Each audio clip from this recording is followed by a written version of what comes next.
네, 안녕하십니까. 정보처리 실기를 준비하시는 전국의 수험생 여러분 반갑습니다. 자, 이번 시간 전산영어 두 번째 시간이고요. 자, 이번 시간에 여러분과 함께 할 내용은 OS, 오퍼레이팅 시스템이죠. 우리말로 운영체제에 대해서 역시나 예상 지문을 통해서 같이 한번 공부해 보도록 하고요.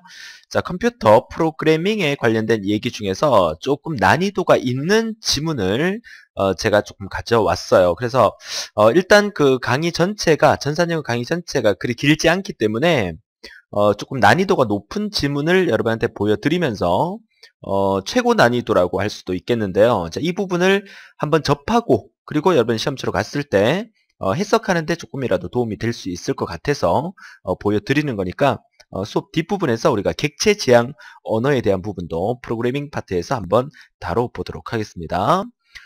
자, 이번 시간 학습 내용 살펴보도록 하죠. 학습 내용은 오퍼레이팅 시스템, 운영체제에 대한 부분을 정리하도록 하고요. 프로그래밍에 대한 부분도 같이 정리해서 자, 이 부분을 여러분들이 이해할 수 있는 것을 이번 시간에 학습 목표로 잡아주시면 되겠습니다. 자, 첫 번째 오퍼레이팅 시스템 문장부터 한번 보도록 할까요? 자, 오퍼레이팅 시스템이다. 운영체제다. 자, 줄여서 우리가 OS라고 보통 얘기를 많이 하고요. 자, 이 운영체제라는 것은 컴퓨터에서 발생하는 모든 작업들을 제어하는 거다. 자, 앞서 우리가 하드웨어와 소프트웨어를 공부를 했었죠. 그래서 컴퓨터는 크게 하드웨어와 소프트웨어로 구분을 합니다. 자, 소프트웨어로 구분하는데 이 소프트웨어 중에서는 크게 두 가지로 또 구분을 하죠. 시스템적인 소프트웨어와 그리고 응용 소프트웨어로 구분을 합니다.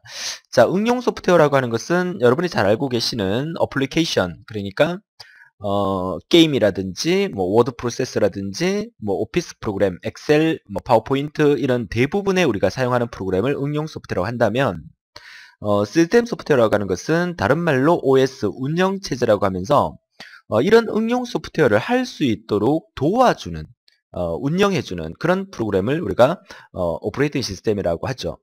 대표적인 것은 여러분 집에서 사용하고 있는 윈도우즈가 되겠죠. 자, 그러면 이번 시간에는 이 운영체제가 윈도우즈만 있는 게 아니라 유닉스, 뭐 리눅스, 뭐 여러 가지 운영체제가 많아요. 자, 몇 가지 더 소개해 드리도록 하겠습니다.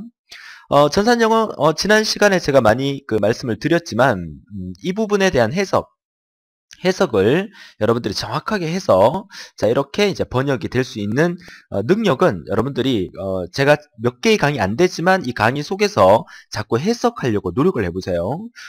제가 이 부분을 해석을 해서 여러분한테 설명을 드리지 못하는 점 아쉽게 생각한다고 지난 시간에도 많이 말씀을 드렸지만 여러분들께서는 반드시 해석을 해서 이 내용을 접할 수 있도록 해주셔야 합니다.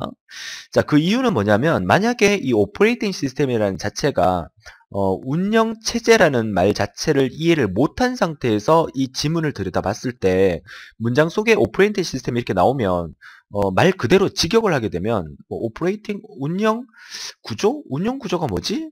운영 구조를 컨트롤한다? 뭐 제어한다 이게 뭐지? 전혀 해석이 안 된다는 거죠. 영문과를 나온 학생들조차도 이 부분이 해석하기가 좀 힘든 부분이 있어요. 그러니까 이게 뭐죠? 그 비문학 쪽이라고 생각을 하시면 되겠죠. 우리 컴퓨터 쪽이니까. 그러니까 운영체제, 오퍼레이팅 시스템이 운영체제, 컴퓨터에서 윈도우즈를 의미하는 거다라는 사실을 알면 이 그 문장 자체가 쉬워지는 거고 모르면 이 문장 자체가 많이 어려워지는 부분이기 때문에 잘 정리를 하셔서 반드시 연습할 때 강의를 듣기 전에 한번 이렇게 직접 여러분이 해석을 해보는 거 아랫부분을 가려놓고 해석을 해볼 수 있는 연습을 반드시 해달라는 거 부탁을 드리겠습니다.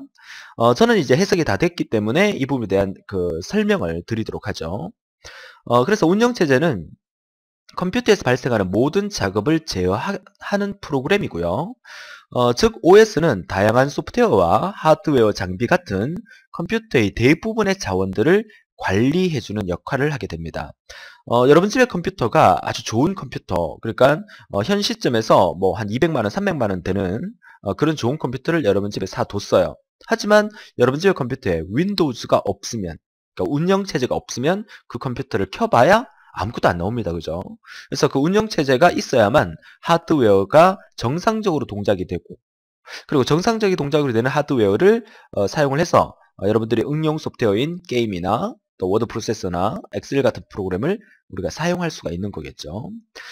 자, 이러한 운영체제는 보안에도 책임을 져야 합니다. 그쵸? 이 운영체제에 대한 부분에서 이제 윈도우즈가 보안 기능이 약하다 그러면 뭐 우리 집 컴퓨터가 외부에서 해킹을 당할 수도 있을 거고 바이러스가 침투가 될 수도 있을 거고 그런 문제가 발생할 수 있기 때문에 운영체제 자체가 방화벽이라든지 방화벽 아시죠? 영어로 하면 firework라고 하죠.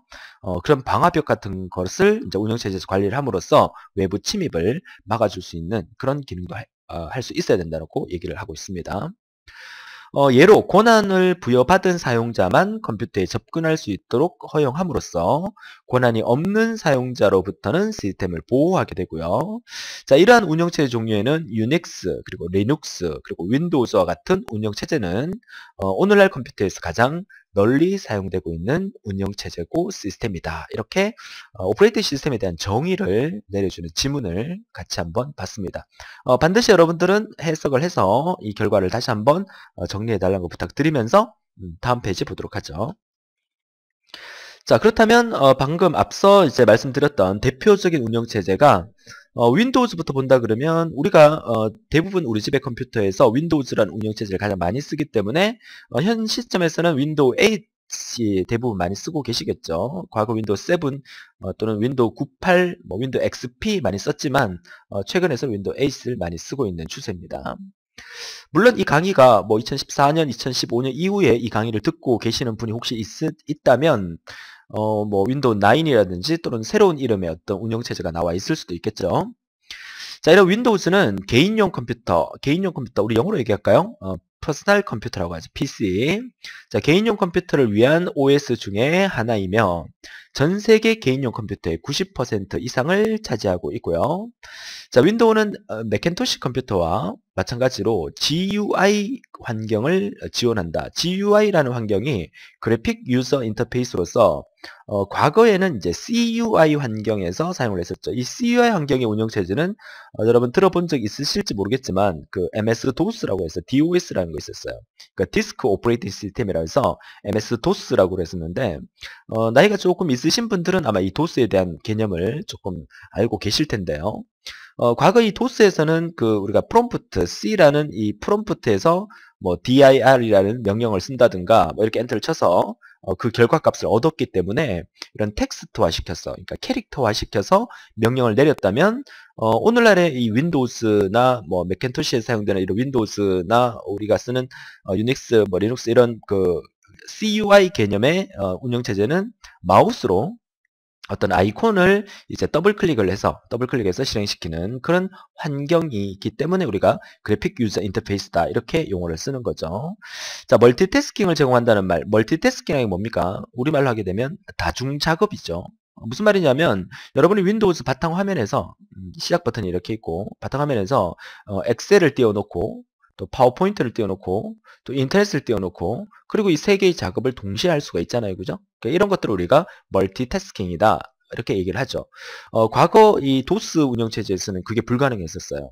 하나의 프로그램을 쓰다가 다른 프로그램을 쓰려고 그러면 그 프로그램을 반드시 종료를 해야만 다른 프로그램을 쓸 수 있었기 때문에 그때는 이제 멀티태스킹이라기보다는 뭐 싱글 타스킹이다. 이렇게 얘기를 하죠.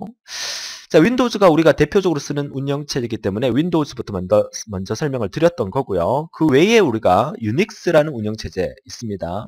유닉스라고 발음하고요. 멀티태스킹 운영체제 시스템이고 역시 C 언어로 작성됐다는 거. 혹시나 영어 지문에서 C 랭귀지 어쩌고저쩌고 하면서 운영체제란 말이 나오면 이 유닉스가 답이라는 것도 이 지문을 통해서 같이 봐두시면 좋겠죠. 자, 유닉스는 어떤 게 좋다? 이식성과 유연성이 좋다는 거. 그리고 워크스테이션 시장에서 오늘날의 멀티미디어까지 가능한 그 최첨단 컴퓨터를 워크스테이션이라고 하죠. 이 워크스테이션 시장에서 선도적인 운영체제가 되었다는 거. 유닉스 운영체제라는 거 알아두시고요. 그리고 이제 리눅스라는 운영체제가 있는데 역시 리눅스라고 발음하고요. 자유롭게 배포될 수 있는 오픈소스 운영체제로서 리눅스 운영체제에서 가장 중요한 부분의 용어가 커널이라는 용어를 쓰는데요. 이 커널은 대부분 리누스 토발즈에 의해서 개발되었다. 자, 리누스 토발즈라는 이 사람이 상당히 유명한 사람인데요. 이 그 운영체제를 리눅스를 오픈소스 운영체제로 무료로 개방함으로써 전 세계 사람들이 많이 사용을 했기 때문에 리누스 토발즈라는 사람에 대해서 다음 페이지에서 약간 소개를 좀 해드리도록 하겠습니다. 자, 그래서 이 리눅스라는 운영체제는 PC는 물론 맥킨토시를 포함한 대부분 시스템에서 작동하기 때문에 독점 운영체제의 대체 수단으로 유명했었습니다.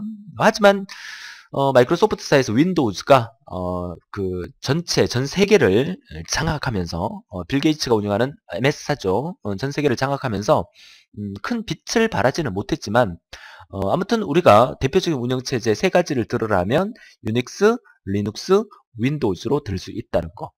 요 페이지를 통해서 한번 정리를 해두세요. 자, 그렇다면 이제 다음 페이지에서 이제 리누즈 토발즈라는 사람에 대해서 잠시 언급을 해드릴 건데요. 자, 이 부분이 시험에 한번 나왔었어요. 그래서 시험에 지문으로 한번 나왔기 때문에 제가 소개를 해드리는 겁니다. 리누스 토발즈라는 사람이에요. 자, 이 사람은 어떤 사람이냐면 1991년에 마이크로소프트 윈도우에 대항하기 위해서, 그러니까 우리가 쓰고 있는 윈도우즈에 대항하기 위해서 리눅스 운영체제의 핵심 부분을 작성을 했어요. 리눅스의 핵심 부분을. 그래서 이 리눅스는 그가 만든 것에 저작권을 소유하지 않고 모든 사용자에게 무료로 배포했다는 점에서 독보적인 면을 보인다는 말로서 여기서 이제 이 지문에서 설명을 해주고 있는 거죠. 자, 이 토발츠는 그가 만든 원래의 열린 언어 시스템을 개선할 수 있도록 다른 사용자들을 초대를 했고요. 지금은 전체 프로그램 가운데 토발츠에 의해서 직접 작성하는 것은 2%밖에 되지 않는다. 그래서 MS라는 그 거대 기업에 밀려서 큰 빛을 발하지 못했다는 얘기를 하고 있는 거죠.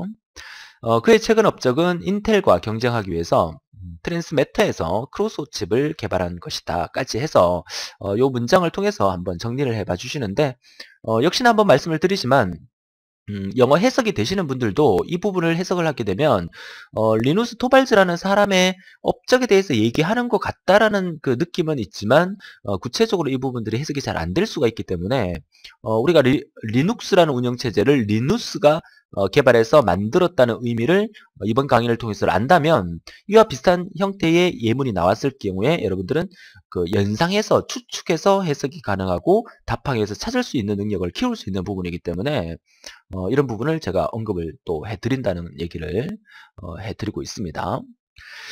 자, 그렇다면 다음 페이지에서 이제 리누스 토발츠의 얘기를 했고요. 여기까지 이제 운영체제에 대한 부분은 정리를 해드리도록 하겠습니다. 사실 다시 한번 말씀드리지만 이 오퍼레이팅 시스템이라는 이 운영체제에 대해서 설명을 하게 되면 여러분 아시죠? 정보처리 기사, 산업기사 필기 과목에서 이 운영체제라는 과목이 한 과목이었죠. 그죠? 20점. 전체 우리가 5과목이니까 100점 만점에 20점의 한 과목이었던 것을 단 10분 만에 소개한다는 것은 사실 불가능한 일이죠. 그러니까 기본적으로 여러분들 필기 때 공부했던 내용들의 운영체제를 여러분들이 몇 점을 맞으셨는지 기억나십니까? 잘 모르시겠죠. 자, 그러니까 이제 그 부분에 대한 얘기를 하고 있는 거니까 더 길게 설명을 드릴 시간은 없기 때문에 여기까지만 제가 간단하게 운영체제에 대해서 개념만 정리를 해드리도록 하고요.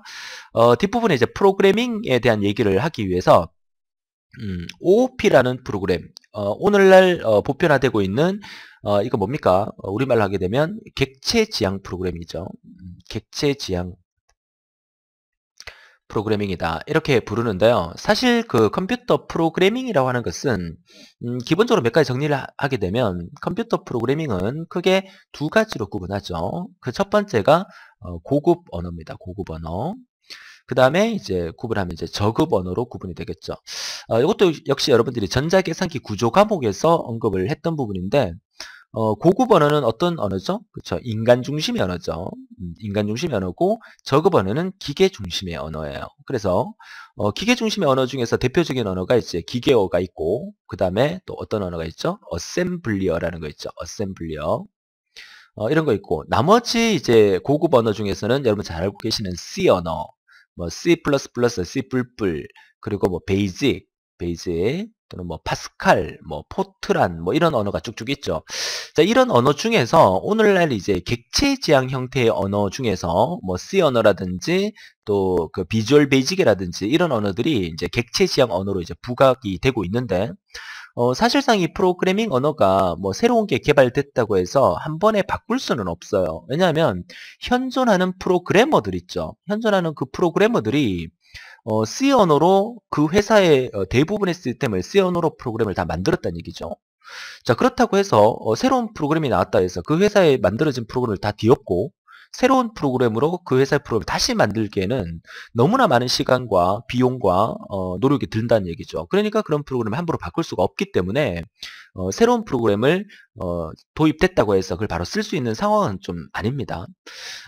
그렇지만 이제 그 새롭게 대두되는 이 객체 지향 프로그래밍 언어에 대해서 많이 언급이 되고 있기 때문에 이번 시간 지금 2페이지부터 시작해서 한 5페이지 정도에 걸쳐서 이 OOP에 대한 프로그래밍에 대해서 영어 지문을 제가 가져와서 소개를 해드립니다. 물론 이 OOP에 대한 부분이 전산 영어에서 한번 출제가 됐었고요. 자, 이런 문제가 나온다면 상당히 어려운 지문이기 때문에 진짜 영문학에서 뭐 토익 토플이 만점 받는 학생이라도 이 자체를 본다면 좀 도대체 무슨 말인지 이해를 못하는 형태의 내용들이 있기 때문에 한글로 번역해서 이 객체 지향 프로그래밍이 어떤 부분을 얘기하고 있는지 같이 한번 살펴보는 시간으로 이번 시간을 마무리하도록 그렇게 하겠습니다. 기본적으로 프로그래밍 언어가 이렇게 저급 언어와 고급 언어 이런 식으로 구분된다는 거 다시 한번 더 정리하시고 시간이 조금 허락하시는 분들은 필기 때 그 공부책을 한번 쭉 훑어보는 것도 나름 도움이 될 텐데 권장하지는 않습니다.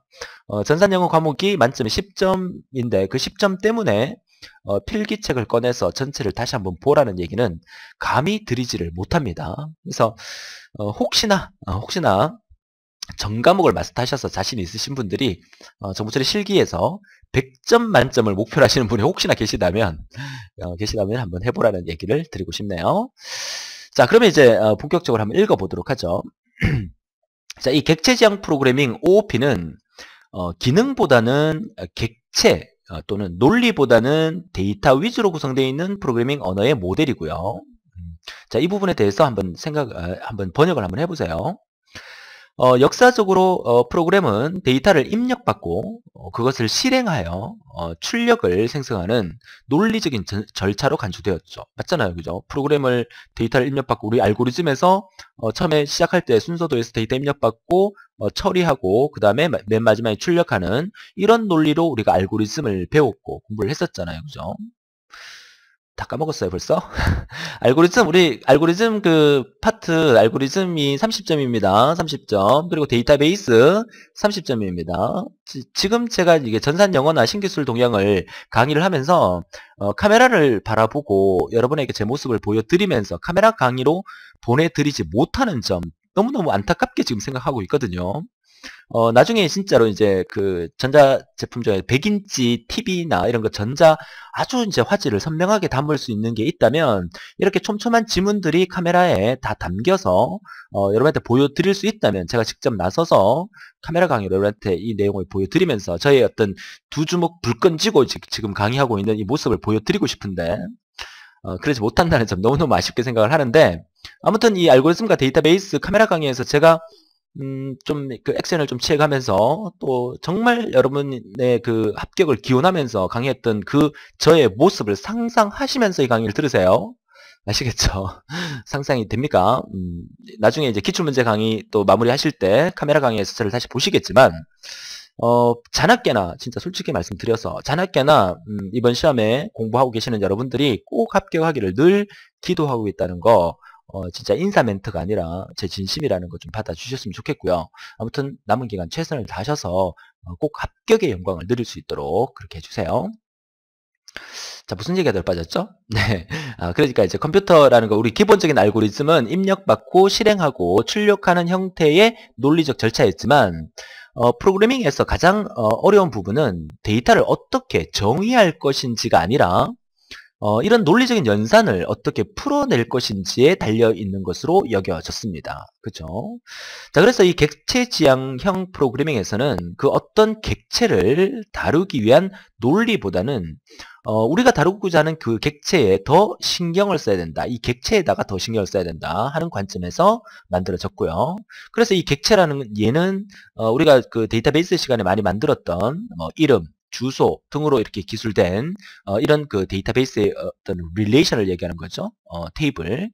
그런 부분들을 인간에서부터 건물과 또 바닥 가지의 범위에 이를 정도로 그런 좀 광범위한 범위로 어떤 객체를 표현할 수 있는 그런 형태의 프로그래밍 언어를 우리가 오브젝트 오리엔티드 프로그래밍에서 OOP라고 이름을 명명하게 되는 거죠. 그래서 이 OOP라는 부분 자체가 좀 개념적으로 좀 힘들기 때문에 이 문장 자체가 상당히 어렵습니다. 그래서 우리가 한번 해석을 해봤기 때문에 그래서 프로그래밍 언어 중에서 이런 그 OOP라는 언어가 단순 입력해서 실행하고 출력하는 그 개념보다 객체를 중심으로 뭔가를 파헤쳐 나가려고 하는 그런 부분을 말을 하려고 하는구나라고 생각을 하신다면 여러분 충분히 좀 도움이 되실 거라고 봅니다. 자, 이어서 몇 페이지 더 걸쳐서 이 OOP에 대해서 계속 한번 지문을 보도록 하죠. 지문 내용이 상당히 어렵기 때문에 여러분들이 이런 것을 한번 정도 해석을 해보면 여러분 실제 시험에서 뭐 쉽게 나오면 다행이고요. 쉽게 나오면 다행이지만 만약에 어렵게 나온다 했을 경우에 이런 어려운 지문을 여러분이 한번 접해 본 사람들은 그런 어려운 지문을 좀 더 쉽게 헤쳐나갈 수 있을 거라고 제가 믿고 있기 때문에 이렇게 두 번째 강의에서 상당히 어려운 지문을 여러분한테 보여드리는 겁니다. 자, 이 OOP에서 첫 단계는 여러분이 다루고자 하는 모든 객체들을 파악하고 객체, 그들이 어떻게 서로 연관되어 있는지를 확인하는 것이고요. 자, 이 객체를 확인했다면 그것을 객체의 클래스로 일반화하여 자, 그것이 가지고 있는 데이터 종류와 그것을 처리할 수 있는 논리 순서를 정의하게 되고요. 또 각각의 상이한 논리 시퀀스를 뭐라 부른다? 메소드라고 한다는 거죠. 그러니까 여기서 만약에 이 메소드라는 말이 이렇게 언급이 됐으면, 이렇게 언급이 됐으면, 이 메소드라는 단어가 뭘 의미하는 건지를 생각을 해버리면, 그죠? 생각을 해버리면 이 문장 자체가 너무 어려워지는 거죠. 이 메소드란 말 자체를 우리가 OOP에 대해서 이제 컴퓨터 프로그래밍 언어에 대해서 하나의 고유명사로 우리가 생각을 한다면 이 문장 해석이 쉬워지는데 이거를 하나의 어떤 단어로 생각하고 이 단어가 무슨 뜻이지라고 생각을 해버리면 이 문장 자체가 너무 어려워진다는 거죠. 그러니까 컴퓨터 관련된 전산 영어를 해석할 때는 이 중에서 우리가 컴퓨터에서 고유명사로 사용되고 있던 언어들이 되게 많기 때문에 어휘들이 되게 많기 때문에 그런 어휘들을 잘 정리해 놓고 있다면 문장 해석이 좀 더 쉽게 될 수 있다고 볼 수가 있겠습니다. 자, 계속 읽어볼게요. 이런 클래스도 마찬가지고요. 자, 클래스의 실제 인스턴스는 자, 이 클래스라든지 인스턴스라든지 이런 용어들은 우리가 데이터베이스 시간에 다들 언급했던 내용들이죠. 그래서 이 클래스의 실제 인스턴스는 객체 또는 환경에 따라서 클래스의 인스턴스라고 불리기도 하고요. 컴퓨터에서 사용자가 실제로 실행되는 것이 바로 객체 클래스의 인스턴스고요. 자, 그것의 메소드는 컴퓨터 명령어를 제공하고요. 클래스 객체의 특성은 관련된 데이터를 제공하게 된다라고 설명을 하고 있네요. 자, 그래서 여러분들은 당신은 메시지라고 불리는 잘 정의된 인터페이스로 객체와 통신을 할 수가 있고요. 그들은 서로 다른 것들과도 통신을 할 수 있다는 거. 그렇게 해서 서로 커뮤니케이션이 이어져 가면서 완벽한 프로그래밍을 해낼 수 있다는 것을 설명하고 있는 부분이라고 볼 수가 있겠습니다. 자, 조금 어려운 문장이긴 하지만 해석을 지금 딱 한 번만 한번 도전을 한번 해보시고요. 그렇게 해본 경험 때문에 여러분들이 여러분 시험에서 전산 영어 문제를 잘 해결해 나갈 거라고 저는 믿습니다. 자, 다음 페이지 또 한번 보도록 하죠. 자, 이번 페이지에서는 역시 OOP에 대한 얘기인데요. 이 객체 지향형 프로그래밍에서 사용되는 개념과 규칙은 다음과 같은 중요한 장점을 제공합니다. 어떤 장점인지 볼까요? 자, 데이터 클래스의 개념은 메인 클래스의 특성의 일부 혹은 전체를 어떻게 한다? 쉐어한다. 공유하는 데이터 객체의 서브 클래스를 정의할 수 있고요. 상속이라는 단어, 어떤 단어죠? inheritance가 어디 있을까요? 또 막상 찾으니까 빨리빨리 안 보이는데요. 여기 있죠. Cold Inheritance, 상속이라고 불리는 OOP의 이러한 특성은 더욱 철저한 데이터 분석을 이끌어내고 개발 시간을 단축시키고 더욱 명확한 코딩을 보장한다. 이렇게 되어 있는데 자, 이런 부분 같은 경우에도 명확한 코딩을 보장한다. 이러면 이 코딩이 뭐지? 이렇게 생각을 하게 되죠. 이 코딩이 뭡니까? 그렇죠? 여러분들이 알고리즘에서 작성했던 순서도 플로차트 있죠. 그 플로차트를 갖다가 컴퓨터에다가 직접 입력을 하게 되죠. 명령을 이제 내려야 되니까 이 과정을 우리는 코딩이라고 하는 거죠. 그죠? 그러니까 이 코딩에 대한 의미를 컴퓨터적으로 이렇게 알고 있어야 되는데 이 개념을 모르면 또 이게 사전적 의미를 또 생각한다 보면 이 문장의 해석이 또 어려워질 수 있으니까 자, 이런 컴퓨터적인 용어를 또 한번 정리해 볼 필요가 있다는 얘기죠. 자, 역시 OOP에 대한 얘기를 좀 계속 이어서 해 나가고 있습니다. 어려운 지문을 여러분한테 보여드리기 위해서입니다. 계속 보도록 하죠. 자, 이 문장은 하나의 클래스는 관련 있는 데이터만 정의하기 때문에 이건 데이터베이스에서 정의했던 용어죠. 클래스는 관련 있는 데이터만 정의를 합니다. 자, 그래서 해당 클래스의 인스턴스가 실행될 때는 코드가 우연이라도 다른 프로그램 데이터에 접근할 수는 없습니다. 자, 이러한 데이터의 은닉이라는 것은 은닉. 자, 은닉이라는 용어 단어 한번 찾아보세요. 은닉이라는 특성은 더욱 안전한 시스템 보안을 제공하고요. 원하지 않는 데이터 오류를 피할 수 있다는 장점을 갖고 있겠죠. 자, 이런 클래스의 정의는 원래 생성된 그 프로그램에 의해서 뿐만 아니라 다른 객체 지향형 프로그램에 의해서도 재사용될 수 있다는 거 이거 알아두시고, 자, 그리고 이러한 이유로 네트워크에서 쉽게 배포될 수 있다는 것까지 정리해 두시면 좋겠습니다. OOP에 대한 얘기, 자, 한 페이지 더 보도록 하죠. 자, 이 페이지는 역시나 OOP에 대한 얘기를 하면서 클래스에 대한 얘기를 계속 이어서 하고 있죠. 데이터 클래스의 개념 덕분에 언어 자체에는 원래 정의되지 않았던 데이터형을 프로그래머가 새로 만들 수 있게 되었고요. 그 자신을 만들 수 있게 되었고, 최초 객체 지향 프로그래밍 언어는 이 시뮬라라는 거였다는 거. 요런 것들도 이제 그 신기술 용어나 또 전산 영어에서 단답형으로 이렇게 나올 수 있습니다. 객체 지향 프로그래밍 언어가 이렇게 오브젝트 오리엔티드 프로그래밍 언어에 대한 설명을 쭉 하면서 최초에 사용됐던 거는 뭐냐, 이런 형식으로 이제 문제가 나온다면 시뮬라가 답이었다는 거, 이런 것도 알아두셔야 됩니다. 그리고 이제 C++이라는 언어, C++인데 우리가 보통 C++이라고 부릅니다. 자바는 이런 C++이나 자바는 오늘날 가장 인기 있는 객체 지향 언어고요. 이런 자바 프로그래밍 언어는 특히 사내 네트워크나 인터넷상의 분산 애플리케이션에서 쓸 수 있도록 주로 설계가 되었다는 것까지 한번 읽어봐 주시면 되겠네요. 이렇게 해서 이번 시간에는 큰 테마로 해서 운영체제인 OS와 그리고 프로그래밍 언어의 대표적인 거 몇 가지 소개해 드리고요. 오브젝트 오리엔티드 프로그래밍 OOP에 대해서 어려운 지문을 갖고 여러분한테 보여드렸습니다. 반드시 강의만 요거는 듣지 마시고 지문 자체를 여러분들이 직접 해석해보는 그런 훈련을 한번 가져주신다면 여러분 학습에 큰 도움이 될 거라고 다시 한번 말씀을 드립니다. 자, 이렇게 해서 이번 시간은 여기까지 정리하도록 하고요. 다음 시간 예고해드리면, 자, 다음 시간에는 제 생각에는 아마 실제로 시험에 이런 인터넷 분야나 또는 그 멀티미디어 분야, 그리고 데이터베이스 분야에 대해서, 이것도 이제 그 테마 자체는 이 인터넷만 하나만 가지고도 강의를 만들어라 그러면 한 10개의 강의 이상을 만들 수 있어요. 멀티미디어도 마찬가지고, 데이터베이스는 우리가 벌써 그 15강을 통해서 본강만 15강, 그리고 이제 기출문제 풀이 강의까지 하면 엄청나게 많은 양으로 이제 보여드리는 부분이고, 필기 때도 이제 데이터베이스 부분을 열 몇 강을 통해서 만들었던 부분인데, 이 부분을 이제 다음 시간에 뒷부분에 데이터베이스의 개념 정도만 소개해 드리겠지만, 전산 영어 시간이기 때문에 이런 부분들의 어떤 지문들은 어떻게 나오는지 잘 해석하시고요. 최근 기출문제 같은 경우에는 2013년 7월에 출제됐던 문제 있죠. 2013년 7월인가 아마 4월인가 이때 출제된 문제에서 이 멀티미디어에 관련된 얘기가 시험에 나왔었어요. 그래서 이제 이런 경우는 있습니다. 사실 뭐 이거는 정확한 건 아니지만 이런 경우는 있어요. 여러분들이 만약에 이제 업무 프로세서나 신기술을 하고 전산 영어가 이렇게 있잖아요. 만약에 이번 시험 문제가 데이터베이스가 엄청나게 어려웠어요.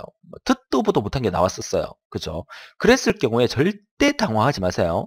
이럴 경우에는 무조건 이 업무 프로세서, 신기술, 전산 영어가 너무너무 쉽게 출제될 가망성이 높습니다. 물론 또 이렇게 얘기하니까 또 막 게시판에 막 질문 막 올리는데 그렇다는 얘기입니다. 그럴 수 있다는 얘기입니다. 그렇죠? 그러니까 제가 항상 여러분한테 말씀드리는 것은 여러분 시험 치러 갔을 때 항상 자신감을 가져라. 자신감. 그 자신감이라는 게 얼마나 중요한지 제가 그 카메라 강의에서 한번 설명을 드렸던 것 같은데, 그 자신감이라는 게 뭐냐면 여러분 필기 시험을 칠 때 총 1번부터 100번까지 문제가 있잖아요. 그러니까 이 1번 문제가 쉬웠을 때 전국 합격률하고 1번 문제가 어려웠을 때 전국 합격률하고는 차이가 상당히 많이 납니다. 그죠? 그러니까 1번 문제가 쉬웠을 때 학생들은 뭐야? 이번 시험 쉽네 하면서 자신감을 가지고 문제를 풀어나갈 수 있는데 1번 문제가 어려워버리니까 이번 시험 너무 어려웠겠구나 하고 아는 문제도 틀려버리는 그런 경우가 발생할 수 있다는 거죠. 자, 무슨 뜻인지 아시겠습니까? 자, 그러니까 반드시 여러분들이 자신감을 가지는 게 만약에 여러분들이 시험 문제를 받았을 때 알고리즘하고 데이터베이스하고 문제를 보는 순간 내용이 좀 어렵다는 느낌을 만약에 들었다 치면 나머지 문제가 너무너무 쉬울 가능성이 많습니다. 그러니까 시험치로 가셔서 기사는 3시간, 산업기사는 2시간 30분이죠? 맞나요? 자, 이 시간을 100분, 10분 더 할애하셔서 반드시 처음부터 끝까지 문제를 꼼꼼하게 시간을 다 활용을 하셔서 어느 한 과목이 어렵더라도 나머지 과목에 최선을 다해서 100점 만점에 60점 이상으로 반드시 합격할 수 있는 여러분이 되달라는 것을 다시 한 번 더 부탁을 드리도록 하겠습니다. 잔소리가 좀 많았던 것 같은데요. 다음 시간 제3강을 통해서 이 인터넷과 멀티미디어 데이터베이스 시간에서 다시 한 번 더 전산 영어 강의를 보내드리도록 하고요. 오늘도 너무너무 고생 많으셨고요. 힘내시고요. 자신감 가지시고 다음 시간에 더 활기찬 모습으로 뵙도록 하겠습니다. 자, 수고하셨습니다.